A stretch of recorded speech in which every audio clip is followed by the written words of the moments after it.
Dominique Lagrousse sans père, visage phare du 13h de TF1 avec Jean-Pierre Pernaut, a quitté la chaîne il y a un an. La journaliste se confie sur sa relation avec le public et ses envies. Son visage manque aux téléspectateurs. Depuis son retrait de l'antenne de TF1, Dominique Lagrousse sans père reçoit au quotidien de nombreux messages lui demandant quelle sera la date de son retour sur le petit écran. Pendant plusieurs saisons, elle a accompagné Jean-Pierre Pernaut sur le plateau du 13h, notamment à l'occasion des opérations spéciales telles que Votre plus beau marché et SOS Village. Aujourd'hui, elle prend possession de YouTube pour y partager ses coups de cœur artistiques et organiser des rencontres avec des personnalités inspirantes, tout en se consacrant aussi à la littérature. Je n'ai pas pu forcément développer ça avec Jean-Pierre Pernaut Télé Loisirs. Votre chaîne YouTube est-elle un nouveau terrain de jeu pour vous? Dominique Lagrousse sans père, je n'imagine pas la vie sans plaisir.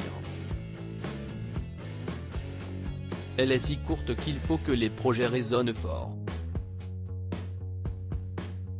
Quand ils vous font du bien, ils font forcément du bien à ceux qui vous regardent. Je reçois énormément de courriers, les gens me disent merci de nous faire du bien. Je pense que c'est parce que ce que je propose me ressemble.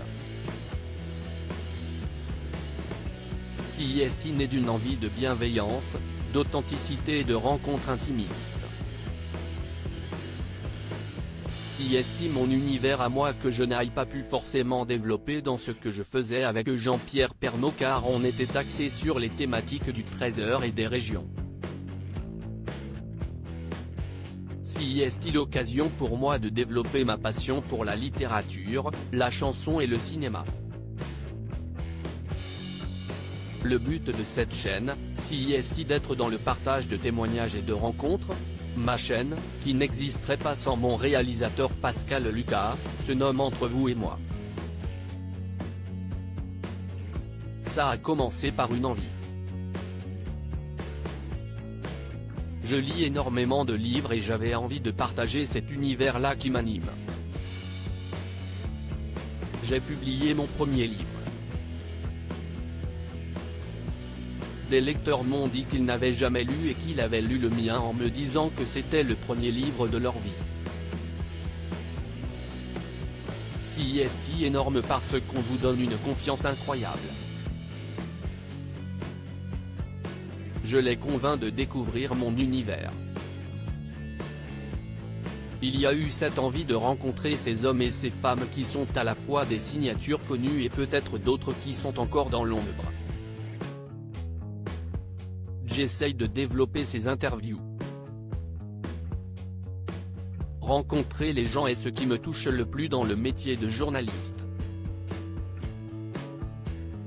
Ils vous racontent un morceau de leur vie et vous avez cette grande responsabilité de retranscrire leurs paroles le plus justement possible.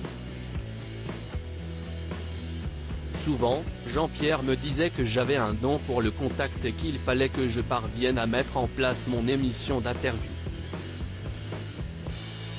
J'aspire à animer mon émission sur une chaîne de télévision ou en radio. Vous souhaitez donc la faire vivre sur un autre support? J'aspire à animer mon émission sur une chaîne, en télévision ou en radio. Une émission où on peut découvrir ces têtes connues comme Claude Lelouch, et autour d'eux, ces gens de l'ombre tout aussi importants que les têtes d'affiche. Avec Jean-Pierre, ça a été tout notre travail de donner la parole à ceux qui ne l'ont pas et qui ont pourtant tellement de choses à dire. On a besoin de bienveillance, on n'a pas besoin de buzz à l'excès.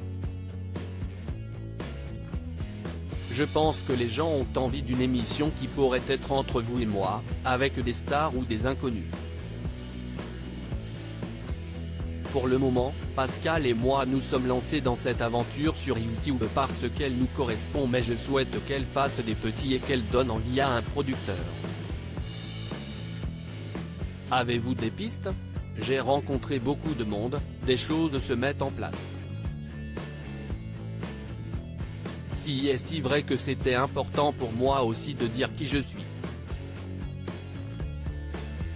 Je ne suis pas que la journaliste du Trésor et des régions.